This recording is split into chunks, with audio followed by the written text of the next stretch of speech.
Diprosopus is craniofacial duplication, and it is the rarest form of genetic twinning. So, whereas every other case of conjoined twinning has two brains or, semi duplication, the prosopis stops at the esophagus, and at the fullest capacity, you could have a full duplication of the neuro and craniofacial features. With Trace, out of approximately, they've had 43 cases, I think the last I have checked, since Trace has been born. When he was born, he was the 36th case in medical history. And he is the only case throughout history that has not had a duplication of the blood vessels in his brain. So that's extremely rare.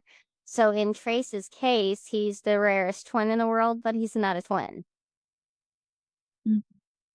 And that's just, I guess, a anomaly. I don't know.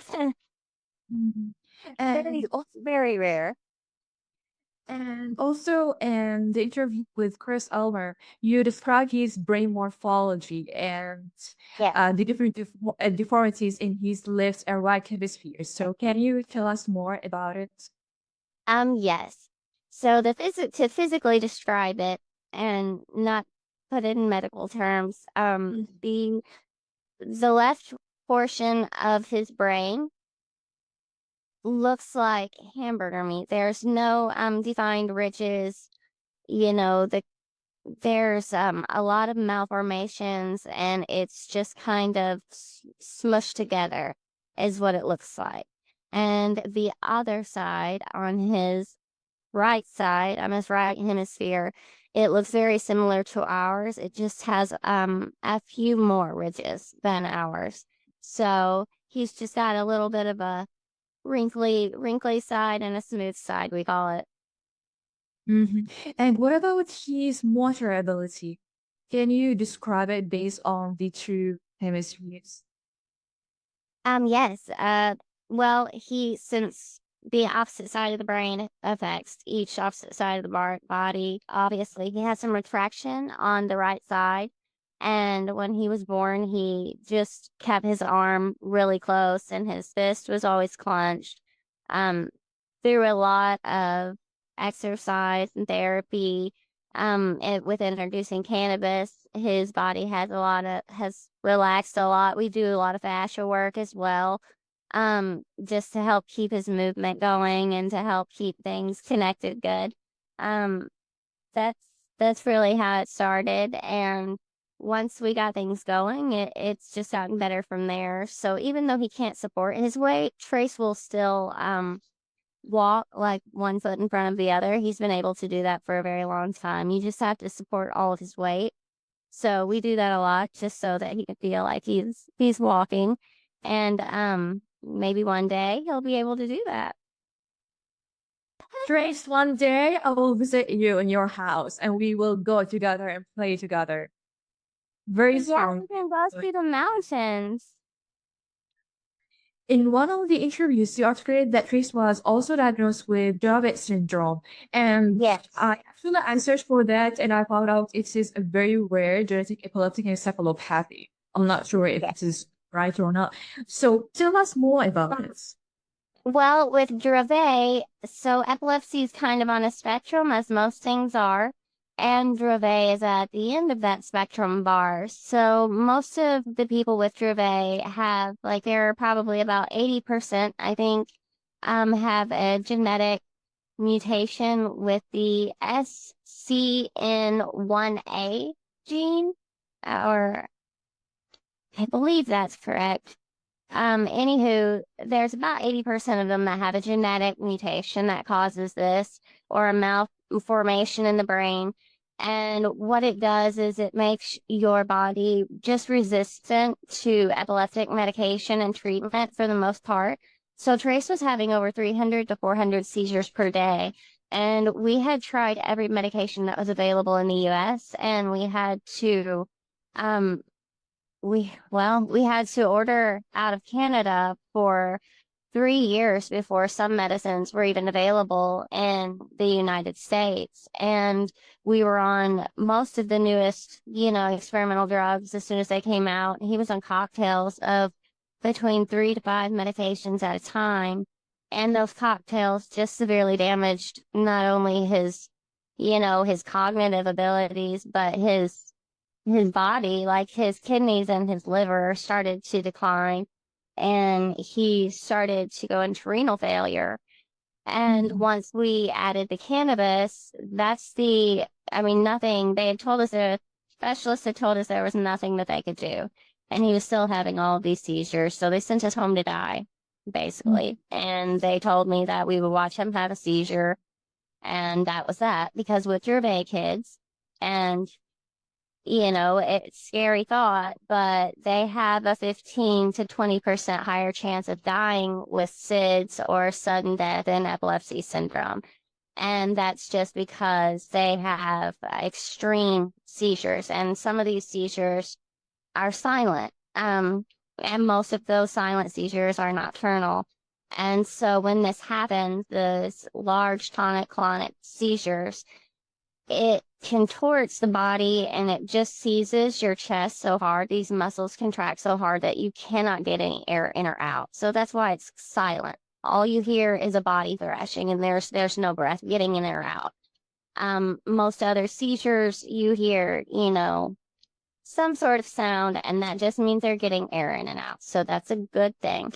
But with Dravet, we've seen some really scary seizures, and we know a lot of people with this, and it's very rare that they make it to Trey's age. So 20 was a really big deal. And now the most important question is about cannabis as a treatment. Can you tell, you said that most of the doctors were completely opposed of using cannabis, and they start giving various medications causing him renal failure and also like very increased a significant number of seizures, right? But after using cannabis as a treatment, the number of seizures started to decrease from 300 to 400 to 40 seizures per day. So can you tell us how is he doing right now? Is the number of seizure constant 40 per day or? Yeah, he's doing great. He's been holding at over 90% seizure reduction. It's over 10 years now. And with the fascial work combined, so the cannabis helps, heal those damaged cells by the cellular eradication process. And that's how come it doesn't harm the other cells, and that's how come it's such an effective healer and it's safe to use. So with that process and with keeping his fascia moving and clear, and those signals get to the right parts of his body. So he's not only cognitively improved, but his every system I've seen an improvement in. His circulation, his bodily functions, his awareness. He does simple puzzles like with a lot of his toys that most people would probably be surprised that he can do. And he really pays attention to a lot of things now that he didn't used to. So, um, just just along with that, his growth as well, his muscle tone has improved and his size has more than tripled. So it's great. His body was almost stunted, I think, from all of the over treatment. And it had a lot of time to rest. And so the cannabis was what it needed to kind of heal those cells and regrow those neural pathways. Before he didn't have a lot of quality of life. He was just in a constant state of seizure, and immediately seeing him not have to go through that, it was an improvement. And then after a few months, like I said, his brain got to rest, and I've just seen nothing but improvement since. And I definitely would not go back. I actually know a little girl, Nova. She didn't have a pineal gland on any of the scans, and like I think a year or so after she started cannabis treatment, it grew her pineal gland to where it was on the scans and everything. And it's just It's great. Um, he went from if he had a tonic-clonic seizure and he would be in really bad shape, he would go into respiratory distress and sometimes just be laid out for about 2 to 3 days to maybe 2 weeks. And now he is back to baseline within a few minutes and at the worst, maybe an hour. So, it's just been amazing. He hasn't had any kind of side effects as far as he doesn't even, I don't think, get a head buzz. So I thought that was kind of weird. And a lot of people were very, they were very aggressive with the fact that my child might get high on cannabis because of the THC, but they don't know how THC works. And Trace consumes cannabis in many different forms and methods. So, like, in his tincture, he has THCA, so it's not even psychoactive, and most of it is just hemp. So he does use high dose THC, and it is activated. But he doesn't seem to get any kind of psychosis or anything like that. He doesn't even get tired.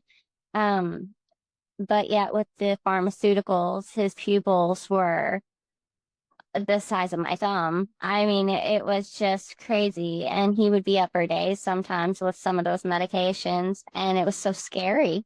And now I don't have to worry about that. And I also don't have to depend on if the pharmacy has his medicine because it's an expensive medicine or it's rare. I just know my farmer.